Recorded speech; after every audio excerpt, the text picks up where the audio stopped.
अस्सलाम वालेकुम जी। आज का लेक्चर हमारे पास है कि हम पोटेंशियल की वैल्यू ऑफ फील्ड से मालूम करना चाहते हैं। तो आप एक मैथमेटिकल टूल इस्तेमाल करेंगे। इसमें फिर दो केसेस देखेंगे कि नॉन यूनिफॉर्म फील्ड में क्या मामला आएंगे, यूनिफॉर्म फील्ड में कैसे मामला को देखेंगे। फिर यहाँ पे एक बहुत इंपॉर्टेंट टर्म आने वाली है, डेट इज पोटेंशियल ग्रेडियंट। ठीक होगी बात। फिर potential due to collection of point of charges देखेंगे कि जब ढेर सारे पॉइंट चार्जेस के हो तो तब टोटल पोटेंशियल कैसे निकाला जा सकता है। और फिर हम देखने वाले हैं एब्सोल्यूट इलेक्ट्रिक पोटेंशियल, जिसे हम electric potential due two point charge भी बोलते हैं, कि एक पॉइंट चार्ज की वजह से पोटेंशियल कैसे मालूम किया जाता है। तो आज का टॉपिक न्यूमेरिकली काफी इंपॉर्टेंट होने वाला है, क्योंकि यही टूल आगे ढेर सारी जगहों पे इस्तेमाल होगा हमारे पास न्यूमेरिकल प्रॉब्लम्स के अंदर भी। तो कोर कंसेप्ट क्या है वो शुरू करते हैं जनाब। तो calculating the potential from field. आपको यहाँ पे एक फील्ड दिखाई दे रही है, एक पॉइंट ए दिखाई दे रहा है, एक पॉइंट बी दिखाई दे रहा है। आपके ये फील्ड के अंदर ये पॉइंट लिए गए हैं। ए और बी के अंदर जो दूरी है डेट इज एल, आपको एल डिस्टेंस दिखाया जा रहा है। जैसे आप अरेंजमेंट एक बन गया है। अब क्या है कि आप फर्ज करो कि एक टेस्ट चार्ज क्यू नॉट है, उसे आप ए से बी की जानिब लेके जा रहे हो, यानी अगेंस्ट द फील्ड लेके जा रहे हो। नजर आ रही ना बात। फील्ड अब डाउनवर्ड डायरेक्टेड है, जबकि आप उसे किधर लेके जा रहे हो, अपवर्ड, अगेंस्ट द फील्ड। तो हम कहेंगे ये एक स्ट्रेट लाइन पे अब चुके चल रहा है, तो इलेक्ट्रिक फोर्स जो लगेगी फील्ड की वो हम जानते हैं कितनी होती है, क्यू नॉट ई। फिर अब वो नेगेटिव एक्स डायरेक्शन की जानिब है। समझ गए? यानी अब आप समझो कि आप पॉजिटिव एक्स पे जा रहे हो, जबकि फोर्स नीचे की जानिब यानी नेगेटिव एक्स पे लग रही है। ओके। अब क्या जनाब कि टेस्ट चार्ज ए से बी किस डायरेक्शन में जा रहा है, डीएस, और आप देख सकते हैं डीएस पॉजिटिव एक्स की जानिब है। तो अब अगर आपसे वर्क डन पूछा जाए तो आप बोलोगे वर्क डन ए से बी होगा एफ डॉट डीएस। एफ की वैल्यू क्यू नॉट ई आ जाएगा, ई डॉट डीएस लगा दोगे आप।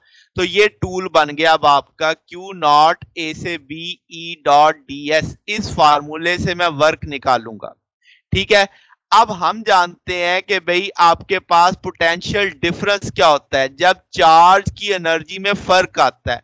Energy possessed by the charge जब चेंज होती है तो हम कहते हैं वहां पे पोटेंशियल डिफरेंस क्रिएट हुआ। फिर हमने एक चीज पढ़ी हुई है कि अगर आप फील्ड के साथ साथ जाएंगे तो पोटेंशियल एनर्जी में कमी आएगी आपके पास। बात समझ आ रही है? तो ये नेगेटिव साइन शो करता है कि अगर आप इलेक्ट्रिक फील्ड लाइंस को फॉलो करोगे तो पोटेंशियल में कमी होती जाएगी। ये हमने इलेक्ट्रिक पोटेंशियल वाले टॉपिक में इस कंसेप्ट को समझा था। तो जनाब अब आ जाते हैं जरा इस तरफ। फार्मूला मेरे पास बन चुका है, क्यू नॉट ए से B E dot D S है। अब आप इसमें से ई चूंकि यूनिफॉर्म लगी हुई है तो आप ई को भी इंटीग्रल से बाहर ले लोगे, डी ए से बी तक आप डीएस लगाओगे। तो अब आप अच्छा यहाँ पे देखो माइनस साइन आ रहा है। अब साथ में माइनस क्यों आ रहा है बोला, क्योंकि डॉट प्रोडक्ट ओपन करोगे cos 180, फील्ड नीचे की जानिब है, जहां आप किधर रहे हो ऊपर, तो एंगल कितने का बनेगा, 180 का। 180 के होने के नाते से माइनस साइन आ गया अब यहाँ पे।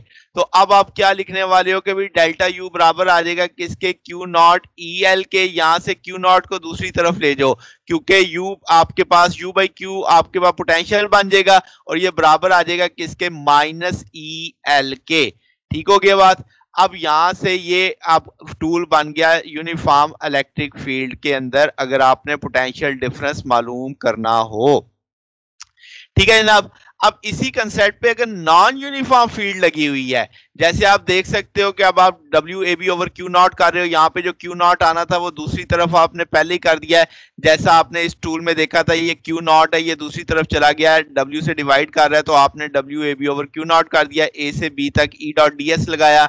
अब आप जानते हैं work done minus delta U के बराबर होता है, तो माइनस इस एंड पे ले आओ तो वो आपके पास एक जनरलाइज पैटर्न बन गया, ए से B E dot D S. अब डी एस और ई के बीच में जो भी एंगल होगा आप उसके लिहाज से देख सकते हैं। पोटेंशियल डिफरेंस अब आप कैसे लिख सकते हो, V B minus V A, क्योंकि आप ए से चले हो और बी की जानिब जा रहे हो, यानी बी फाइनल पॉइंट है, ए आपका इनिशियल पॉइंट है। क्योंकि हमने जाना था कि फील्ड कंजर्वेटिव होती है, वो सिर्फ एंड पॉइंट्स पे मैटर करती है, तो आपने लिखा V B minus V A. ठीक है। अब आपके पास जैसे मैंने कहा ए आपने अगर चूज किया इन्फिनिटी पे कि आप इन्फिनिटी से लेके आ रहे हैं उसको बी तक, अब इन्फिनिटी वाला पॉइंट तो फील्ड से बाहर चला जाएगा, तो इसका मतलब वहां पे पोटेंशियल भी नहीं होगा, तो वी ए आप जीरो ले लेंगे। तो वी ए अगर जीरो हो गया तो बाकी फिर आप कैसे लिख सकते हैं? तो आप किसी भी पी पॉइंट के लिए आप इसे आर्बिट्रेरी पी पॉइंट के लिए सोचो तो वो क्या बन जाएगा, वी पी माइनस जीरो, और ये आपके पास इन्फिनिटी से जीरो, यानी ए पॉइंट आपने सोचा कहाँ पे, इन्फिनिटी पे सोचा, तो आपके पास वीपी बराबर आ जाएगा minus infinity to P E dot D S के तौर पे आप इसे ले सकते हैं। समझ आ गई बात? तो ये कंसेप्ट हमारे पास चल रहा है।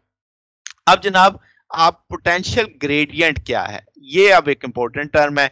पोटेंशियल ग्रेडियंट मुझे ये बताता है कि पोटेंशियल किस जानिब सबसे ज्यादा तेजी से चेंज होता है पोजीशन के लिहाज से। देसी देसी मतलब बोलता हूं, आपने वेलोसिटी जैसे पढ़ते हैं, आप क्या पढ़ते हैं, rate of change of displacement. जब लफ्ज रेट का आ जाए तो इसका मतलब किसी चीज का बदलाव टाइम के लिहाज से देखा जा रहा है। अब लफ्ज आ गया ग्रेडियंट, तो इसका मतलब ग्रेडियंट का मतलब कि आप किसी चीज का बदलाव पोजीशन के लिहाज से देखेंगे। तो अब आप कहेंगे कि जब v इंक्रीज करता है या डिक्रीज करेगा rapidly with the change in position, तो वो चीज आपकी कहलाएगी पोटेंशियल ग्रेडियंट। ठीक होगी बात? तो अब हम देखेंगे कि अगर at each point in direction of v, यानी अब आप इलेक्ट्रिक फील्ड के साथ साथ जा रहे हैं, the direction in which v decreases more rapidly, तो अब आप देखोगे पोटेंशियल किस जगह पे, किस पोजीशन पे सबसे तेजी से बदल रहा है। तो आप देखोगे कि वो हमेशा हमेशा इक्विपोटेंशियल सरफेस के क्या होगा, परपेंडिकुलर होगा। ठीक होगी बात? तो इसका मतलब ये हुआ कि अब आप जब इलेक्ट्रिक फील्ड के साथ साथ मूव करोगे तो इसका मतलब ये है कि पोटेंशियल में बड़ी तेजी से कमी आ रही होगी। तो अब आप सादा देसी मतलब ये समझ लिया आपने कि अगर आप इलेक्ट्रिक फील्ड लाइंस को फॉलो कर रहे हो तो पोटेंशियल रैपिडली क्या हो रहा होगा, डिक्रीज कर रहा होगा। ठीक है? अब जब मैं ये लफ्ज बोलता हूं कि आप इलेक्ट्रिक फील्ड लाइंस को फॉलो कर रहे हो, तो सोचो लाइंस चली कहां से, पॉजिटिव से, जा किस जानिब रही है, नेगेटिव की जानिब। तो जनाबे वाला क्या होगा, इसका मतलब जैसे जैसे पॉजिटिव से दूर होते जाओगे, नेगेटिव के करीब होते जाओगे, पोटेंशियल में कमी आती चली जाएगी। तो इस चीज को इन जनरलाइज पैटर्न हम लिख सकते हैं डेल्टा वी, जैसे मैंने ऊपर बनाया था वही फार्मूला दोबारा लिख रहा हूं, V B minus V A बराबर है किसके, माइनस ए से B E dot D S आ जाएगा। तो यहां से अगर मैं उसका एक पैच समझता हूं तो डीवी बराबर लिखा जा सकता है किसके, माइनस ई डॉट डी एस के। तो हम अगर इसके कंपोनेंट में देखें तो ई के भी 3 कंपोनेंट होंगे, आपके डिस्प्लेसमेंट के भी 3 कंपोनेंट होंगे। तो अब डॉट प्रोडक्ट है चूंकि, तो आप इसे लिख सकते हैं नेगेटिव आप दूसरी साइड पे ले गए हैं क्योंकि वो डिक्रीज इन पोटेंशियल बता रहा है कि पोटेंशियल की डिक्रीज आपकी आएगी जैसे जैसे आप इलेक्ट्रिक फील्ड लाइंस को फॉलो करोगे। तो अब आप देखो ई एक्स डी एक्स, यानी कि आप इस बात का मतलब समझो कि अगर डिस्प्लेसमेंट एक्स एक्सिस के अलोंग है, यानी आप सिर्फ जा ही एक्स एक्सिस पे रहे हैं, तो इसका अंदर डी वाई और डी जेड जीरो हो जाएगा, ये फैक्टर खत्म हो जाएगा आपके पास। अब हमें इस फार्मूले से तो ये पता चलता है ना कि पोटेंशियल एक्स पे भी डिपेंड करता है, वाई पे भी डिपेंड करता है, जी पे भी डिपेंड करता है, मगर फिर वक्त मैं एक स्पेशल केस ले रहा हूं जिसमें आप जा ही सिर्फ एक्स एक्सिस पे रहे हैं और D Y D Z zero होगा, तो आप टूल ऐसे लिख दोगे। तो यहां से ई एक्स किसके बराबर आ जाएगा, D V over D X, और इस दौरान वाई और जेड आपने क्या समझे, कांस्टेंट, और नेगेटिव साइन क्या बताएगा कि इस सारे की वैल्यू में कमी आएगी, यानी ब्रैकेट की वैल्यू कम हो रही होगी dv ओवर dx जब आप देखोगे, यानी आप डिस्प्लेसमेंट एक्स एक्सिस पे चलते जाओ तो ओवरऑल dv ओवर dx का आंसर कम होता जाएगा, नेगेटिव साइन ये शो कर रहा है यहाँ पे। तो ई एक्स बराबर आ जाएगा किसके, minus partial V over partial X, यानी आप अलग अलग हिस्से में देख रहे हैं इसको। तो इन सारों को अगर हम इकट्ठा करके लिख दें तो अब एक्स की डायरेक्शन आई के साथ दी जा सकती है, और तो ये ग्रेडियंट v कहलाएगा। तो नेगेटिव साइन भी अब आपको समझ आ रहा है, सिंबल भी समझ आ रहा है कि पोटेंशियल पोजीशन पे डिपेंड करता है, जिस पोजीशन पे पोटेंशियल में सबसे ज्यादा कमी चेंज आ रही होगी that is the gradient of potential कहलाएगा। ठीक है? अब हमने क्या पढ़ना है, that is the absolute electric potential, जिसे हम देखेंगे electric potential due two point charge. अब ये क्या है, इसकी डेफिनेशन ही सारी बस बात है कि हमने वर्क डन देखना है पर यूनिट चार्ज, कहां से, इन्फिनिटी से किसी स्पेसिफिक पॉइंट फील्ड के अंदर, और हम इसे कैसे लेके आएंगे, अगेंस्ट द फील्ड लेके आएंगे, और कीपिंग द सिस्टम इक्विलिब्रियम। और आपको ये कल बताया था इक्विलिब्रियम में क्यों, क्योंकि मुझे सिर्फ पोटेंशियल एनर्जी स्टडी करनी है, मुझे वेलोसिटी की चेंज नहीं देखनी। तो जनाब अब आपके पास क्या है, जैसे आप इस फिग में देख सकते हैं, इलेक्ट्रिक फील्ड आपकी पॉजिटिव चार्ज है तो आपके राइट हैंड पे फील्ड जा रही है, जबकि ए आप उसको इन्फिनिटी से फील्ड के अंदर ला रहे हैं, यानी आपकी जो डायरेक्शन है वो अगेंस्ट द फील्ड है। तो अब आप वर्क जानते हैं कि आप ए से बी तक का वर्क करने वाले हो, तो F dot D S, F हम जानते हैं क्यू नॉट ई होता है, तो आप क्यू नॉट बाहर ले लेंगे, ई डॉट डी एस कॉस 180, क्योंकि ई और डी एस एक दूसरे के अपोजिट आएंगे तो माइनस साइन बाहर आ जाएगा आपके। अब ये वही टूल बन गया जो हम पहले डायरेक्ट लिखते आ रहे थे, तो मैंने समझाने के लिए दोबारा लिख दिया। अब आपके पास क्या जनाब, ई की वैल्यू हमने लगा दी कि पॉइंट चार्ज की इलेक्ट्रिक फील्ड कितनी होती है, 1/4 pi epsilon naught Q over R square, और ds की जगह अब चूंकि मैं थोड़ा सा रास्ता तय करूंगा तो वो छोटे से रास्ते को मैं dr का नाम दे देता हूं। तो फिर वक्त आपने इसे q को भी यहां से बाहर ले लिया, 1/4 पाई एप्सिलॉन नॉट को भी बाहर ले लिया, dr ओवर आर स्क्वायर। अब नीचे फंक्शन है, ऊपर उसका डिफरेंशियल है, तो आप इसको इंटीग्रेट कर सकते हो, साथ में वो आ जाएगा -1/r, और बाउंड्री कंडीशन साथ में आ जाएंगी, वैल्यू लगा दोगे, ये माइनस के साथ 1/r भी, फिर आप इसके साथ -1/r है, नेगेटिव नेगेटिव पॉजिटिव हो जाएगा, इसका ऑर्डर चेंज हो जाएगा। अब बाहर वाला नेगेटिव आप अंदर लेके जाओगे तो फिर इनका ऑर्डर पहले वाला ही बन जाएगा, 1/rb - 1/ra आप लिख सकते हो। अब आपके पास ये टूल बन चुका है। अब अगर आप कहते हो कि ए पॉइंट इन्फिनिट पे है तो आप कहोगे आर ए इन्फिनिट पे है, तो वो तो पॉइंट तो इन्फिनिट पॉइंट पे तो किसी की फील्ड नहीं होती, तो इसका मतलब वहां पे पोटेंशियल नहीं होगा। तो अब आपके पास वी ए 0 हो जाएगा, 1/infinity 0 हो जाएगा। तो अब आप इसे लिख सकते हो कि वी ए बराबर आ जाएगा 1/4 pi epsilon naught Q over R, यानी कि पोटेंशियल इनवर्स ऑफ डिस्टेंस है, जैसे जैसे डिस्टेंस बढ़ता जाएगा पोटेंशियल कम होता चला जाएगा। फिर हमने क्या देखना है, potential due to collection of point charges.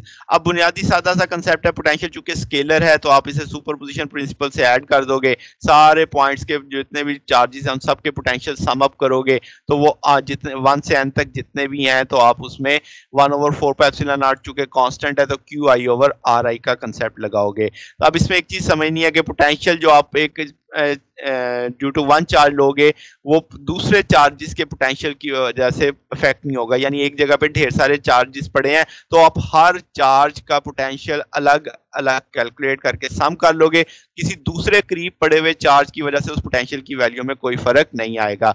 ऐसा क्यों है, क्योंकि पोटेंशियल स्केलर है, तो आप जस्ट अलजेब्रिक सम करोगे, वेक्टर सम की जरूरत ही नहीं पड़ेगी आपको, जैसा कि हम इलेक्ट्रिक फील्ड में करते थे। तो सादा सा कंसेप्ट है, इतना ज्यादा मुश्किल नहीं है। तो हमने क्या देखा, हमने इलेक्ट्रिक पोटेंशियल का फार्मूला देखा, फील्ड की मदद से जो हमने फार्मूला बनाया कि भाई इलेक्ट्रिक फील्ड की मदद से हम पोटेंशियल कैसे मालूम कर सकते हैं। तो ये जनाब आज का टॉपिक था हमारा। अगर आपको इसमें कोई बात पूछनी हो, कोई चीज समझ ना आई हो तो आप कमेंट्स में पूछ सकते हैं। वीडियो अच्छी लगी हो तो वीडियो को लाइक कीजिएगा, दोस्तों के साथ शेयर कीजिएगा और चैनल को भी सब्सक्राइब कर दीजिएगा। आज के लिए इतना ही, बाकी इंशाल्लाह फिर नेक्स्ट देखेंगे। ओके, अल्लाह हाफिज।